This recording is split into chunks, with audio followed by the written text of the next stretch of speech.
Lucid Dream. Unto this day, I'm still not sure exactly what transpired. Perhaps my inner consciousness and twists of fate conspired. Or maybe I was swept up in a dreamlike state of mind, an altered state of cognizance that cannot be defined. The only thing I'm certain of was driving through a mist, an interstate anomaly I thought should not exist. The skies had been translucent in the moments just before, but then a fog descended like the sea upon a shore. I drove on through, expecting it to dissipate and clear, a transient opaqueness that would quickly disappear. Yet when it did, I saw a sight that could not be denied. My dearly missed and long departed father by my side. I should have been incredulous and shocked by what I saw, but felt instead a mixture of contentment laced with awe. Now clarity eludes me as I recollect that scene, not slumbering or wakeful, but some threshold in between.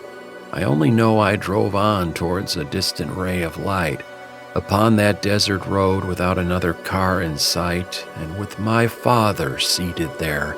I had so much to say, so calmly I accepted this reunion underway. I started with apologies for thoughtless words expressed in times of brash rebellion, hiding secrets unconfessed. I should have been more open, yet I chose to not confide. I robbed myself of wisdom from the answers he'd provide.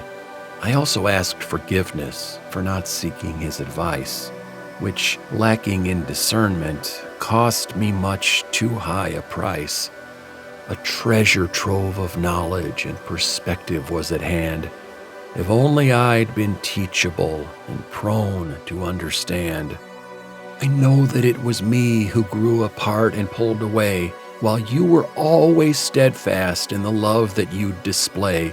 The consequence is hard to bear, much more since you've been gone. I oft succumbed to guilt, which leaves me sullen and withdrawn. But then to change the subject to a lighter frame of mind, I spoke about his legacy of grandkids left behind. The ones he never got to see, and children that they sired, the trouble they got into and the mayhem that transpired. I shared our genealogy, my passions and career. It made me pause and wonder, should I cease or persevere? But still, he sat there smiling, as if wanting to hear more, and so I kept on talking like I never had before. I poured my soul out freely as my spirit felt relief. Those times of faith and courage, those of doubt and unbelief. I seemed to sense the time we shared would very soon conclude upon this desert highway in this mystic interlude. The ray of light I'd traveled toward grew brighter as I neared, and also seemed more sizable than when it first appeared. Then suddenly it filled the air. I found myself immersed, engulfed within its brilliance as a portal was traversed.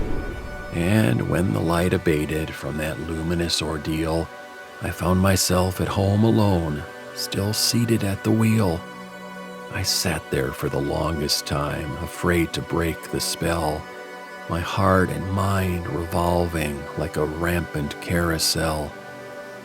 So now I sit awake some nights and wonder, was it real? A jackpot prize I garnered from some cosmic roulette wheel? A ghostly visitation from the realms that lie beyond?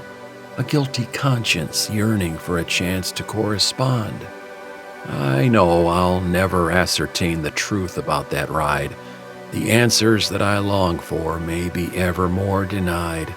And yet, I've found a comfort that I cannot quite convey in telling Dad those words I never found the time to say.